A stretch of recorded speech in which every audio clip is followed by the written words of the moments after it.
पूछो कोई प्रश्न। दीदी, इंडिया अलायंस पर पीएम मोदी हमलावर है, बोले तो हम लोग कुछ भी करते हैं, हम लोग सवाल खड़े कर देते हैं। देखिए, प्रधानमंत्री जी का एक ही काम है कि विपक्ष जब सत्ता पक्ष से प्रश्न पूछे तो उसका जवाब नहीं देना, उस पर बहानाबाजी करना। अभी हम लोग जब प्रश्न पूछते हैं कुछ भी लेकर के जनता से जुड़े हुए मुद्दों को, तो उनको लगता है कि सत्ता पक्ष के लोग क्यों प्रश्न पूछ रहे हैं। लेकिन प्रधानमंत्री जी को जो जनता जो उन्होंने वादे किए, विगत 2 टर्म उनको दिया और ये तीसरा टर्म उनका शुरू हुआ है, तो जो 2 टर्म में उन्होंने जो वादा किया था देश की जनता के साथ, और खास तौर पे मैं बिहार से हूँ, तो बिहार से उन्होंने वादा किया था कि जो बंद पड़ी चीनी मिलें हैं उसको खुलवाएंगे और उसी की चीनी से चाय पिएंगे। तो क्या प्रधानमंत्री जी बिहार की जनता को बताएंगे कि डायबिटीज हो गया है क्या, चीनी मिल खुलेगी कि नहीं खुलेगी, और कब चाय पिएंगे, तो बताना चाहिए प्रधानमंत्री जी को। आप बिहार में देखिए, बिहार में 20 वर्षों से डबल इंजन की सरकार है, कितनी फैक्ट्रियां बिहार में लगी है, इस पे कोई जवाब नहीं देता है। तो ये सब बातें बोलने से प्रधानमंत्री जी को एक तो शोभा नहीं देता है, दूसरा ये बातें करने से बिहार की जनता को और देश की जनता को कोई फायदा नहीं पहुंच रहा है। बाइपोल है बिहार में, क्या माहौल है? देखिए, सबको पता है कि देश में अलग अलग राज्यों में अभी सब जगह बाइपोल चल रहे हैं, और सभी दल के नेता यही कह रहे होंगे कि हम लोग अच्छा कर रहे हैं, हम सारी सीटें जीतेंगे। लेकिन सिर्फ हम कहने के लिए नहीं कह रहे हैं, हम कह रहे हैं कि हम लोग जनता के मुद्दों को लेकर के जनता के बीच जा रहे हैं। तो हमें पूरा विश्वास है कि इंडिया गठबंधन की जीत पूरे देश में जहां भी बाई इलेक्शन हो रहा है वहां पे उनके उम्मीदवार जीत हासिल करेंगे। तेजस्वी यादव ने प्रधानमंत्री ने कहा कि कांग्रेस जो भी वादे करती है अपने शासित प्रदेशों में सब झूठ वादे करती है और किसी को भी वो फुलफिल नहीं कर पाती है। देखिए, बहुत सारे राज्यों के बारे में तो मैं इतना डिटेल मेरे पास नहीं है, अगर मतलब कहिएगा तो फिर पता करेंगे, फिर एक दिन उसके लिए रखा जाएगा। लेकिन बिहार के तौर पे तो हम कह सकते हैं कि बिहार से हम आते हैं, तो बिहार से इतनी संख्या में हमेशा जीत के सांसद जाते हैं, और संसद में मैं भी बैठती हूँ, वहां पे आजकल देखती हूँ किसी का मुंह नहीं खुलता है बिहार के मुद्दे पे। अभी आप हाल फिलहाल एक देखे होंगे कपड़ा मंत्री गिरिराज सिंह जी का बयान, इतने सीनियर नेता, इतने अनुभवी नेता, और उनका इस तरह का बयान आता है कि मतलब राह चलते किसी को देखो तो उसको 100 चाटे मारो। अगर ये जो हम सुने हैं मीडिया के माध्यम से और सोशल मीडिया पे, अगर इस तरह का वो बयान देते हैं तो ये उनको शोभा नहीं देता है। उनको तो बात करनी चाहिए थी। आप बताइए कि हमारे यहाँ भागलपुर में कितनी संभावनाएं हैं, कपड़ा मंत्री है ना, कितना उस पे फैक्ट्री लगाने के लिए या बुनकरों के लिए क्या कर रहे हैं गिरिराज सिंह जी। हमारे आप चले जाइए मोतिहारी साइड में चले जाइए, वहां भी बहुत संभावनाएं हैं। तो पहले ये तो बताए गिरिराज सिंह जी कि बिहार के लिए वो कर क्या रहे हैं, बिहार के विकास के लिए, बिहार के रोजगार पैदा हो, बिहार में फैक्ट्रियां लगे, इस पे उनकी सरकार क्या कर रही है। झारखंड में सावंत ने जिस तरह से साइना एंट्री के लिए शब्दों का इस्तेमाल किया, आप भी एक महिला एंट्री कैसे देखते हैं? देखिए, बयान ना मैंने सुना है ना कुछ है, लेकिन आपके माध्यम से ये मुझे आ रहा है कि किसी भी, मैं बार बार पहले भी मैंने कहा था, आप इस तरह का जो आता है तो हम लोग यही कहते हैं कि देश की किसी भी दल की महिला हो, किसी वर्ग की हो, किसी समाज की हो, उनके प्रति अपशब्दों का प्रयोग नहीं होना चाहिए, उनके साथ गलत व्यवहार नहीं होना चाहिए, इसकी कड़ी निंदा हम करते हैं। झारखंड में चुनाव है और इसको लेकर तेजस्वी यादव ने कहा था कि हम लोगों की सरकार महागठबंधन की बनी है, लेकिन गिरिराज सिंह कह रहे हैं कि वो सिर्फ बोलते हैं, बोलने दीजिए उनको।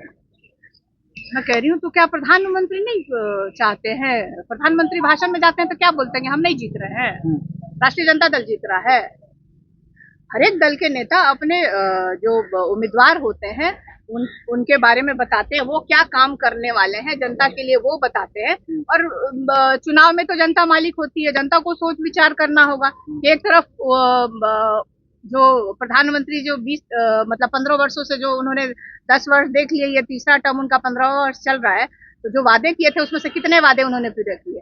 वहीं तेजस्वी को अगर आप देख लीजिए तो झारखंड तक क्या यूपी तक के लोगों को नौकरी यहाँ पे मिली। तो हम लोगों ने जो तेजस्वी ने जो वादा किया था जनता से चुनाव में कि हम सरकारी नौकरी देंगे 10 लाख, तो उसने करके दिखाया है। तो जनता में विश्वास है और इसका नतीजा बार बार हम यही कह रहे हैं, हम लोग कह रहे हैं कि हम लोग जनता के मुद्दों के साथ चुनाव में है और जीत हमारी सुनिश्चित। आरसीपी सिंह जो है नई पार्टी बनाई है उन्होंने। देखिए, हम लोग डेमोक्रेटिक कंट्री में रहते हैं, सबको अपना अधिकार है और चुनाव क्योंकि आने वाला है और आरसीपी सिंह जी जेडीयू से जुड़े रहे, फिर अब नहीं है, फिर भारतीय जनता पार्टी में उनको शामिल कराया गया था। तो इसका जवाब तो जो डबल इंजन की सरकार है, खास तौर पर भारतीय जनता पार्टी को इस पे बोलना चाहिए था कि अभी तक वो चुप क्यों है आरसीपी सिंह जी पे। तो हम तो मतलब कह रहे हैं कि सबको अपना अधिकार है, अब जनता डिसाइड करेगी क्या करेंगे। जयंत पाटिल है शरद पवार के पार्टी के महाराष्ट्र के अध्यक्ष। उन्होंने कहा कि बीजेपी पिछले 10 सालों से अजीत पवार पर धमका रही थी, इरिगेशन स्कैम लेकर दबाव बना रही थी और यही कारण था कि वो बीजेपी के साथ है। हम लोग हमेशा विपक्ष के जितने भी नेता हैं, आप देखिए कि जब से 14 से देश के प्रधानमंत्री आदरणीय नरेंद्र मोदी जी बने, तब से विपक्ष के नेताओं के प्रति उनकी किस तरह की रवैया रही। एलिगेशन लगाना, उनके पीछे ईडी सीबीआई इनकम टैक्स लगाना, डराना धमकाना। और आप मतलब अभी कोई, मुझे लगता है जिसके ऊपर एलिगेशन लगाया गया, जो उनके दल में शामिल हो गया, सिर्फ हमारे परिवार को छोड़ के, हमारे नेताओं को छोड़ करके जितने लोग हैं सब लोग आज शामिल हैं। ये तो देश की जनता को देखना है। प्रशांत किशोर ने कहा है कि 5 गुना पेंशन बढ़ाकर देंगे। 4 सीटों पर उन्होंने बीजेपी के साथ थे तो प्रधानमंत्री को राय काहे नहीं दिए थे। मुख्यमंत्री जेडीयू के साथ थे, जब उनके लिए काम किए चुनाव में, तब काहे नहीं ये एक रखे थे, तब क्यों नहीं रखे थे, आज क्यों उनको याद आ रहा है। तो खुद का जब फायदा, जब आपको खुद को अपने कुछ करना हो तो आपको बिहार के बच्चों का भविष्य याद आता है। तो ये सब मुद्दे उसमें क्यों नहीं, चुनावी मुद्दों में ये सब क्यों नहीं शामिल किया था प्रशांत किशोर जी ने कि पढ़ाई जरूरी है, बिहार में फैक्ट्री लगना जरूरी है। अब चुनाव में जब आए हैं तब उनको याद आ रहा है कि आपका बच्चा पढ़ना चाहिए। तो काहे नहीं बीजेपी से प्रश्न पूछ रहे हैं जाके। 20 साल से आप लोग थे, आप दोनों के लिए हम काम किए हैं, जेडीयू के लिए और भारतीय जनता पार्टी के लिए। कितनी फैक्ट्रियां आपने 20 साल में लगाई है। जवाब तो प्रशांत किशोर को देना है।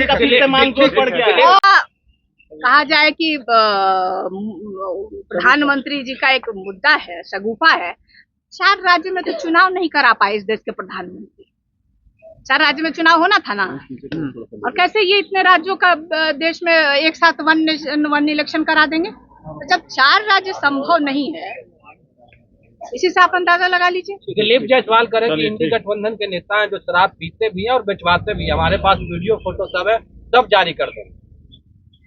अब इस पे क्या बोले, उनका बस अभी यही काम बचा है। बिहार के विकास का कोई मुद्दा नहीं है, अब इसी का वीडियो बनाते हैं, गली गली में घूम के लोग अपने ही नेताओं का वीडियो बनाते हैं। तो ये प्रश्न हम मतलब कहना ये प्रधानमंत्री को जाके बताना चाहिए कि बताइए, हमारी डबल इंजन की सरकार है बिहार में, पूरी तरह से संपूर्ण बैन लगा हुआ है, फिर भी लोग जहरीली शराब पी करके मर जा रहे हैं।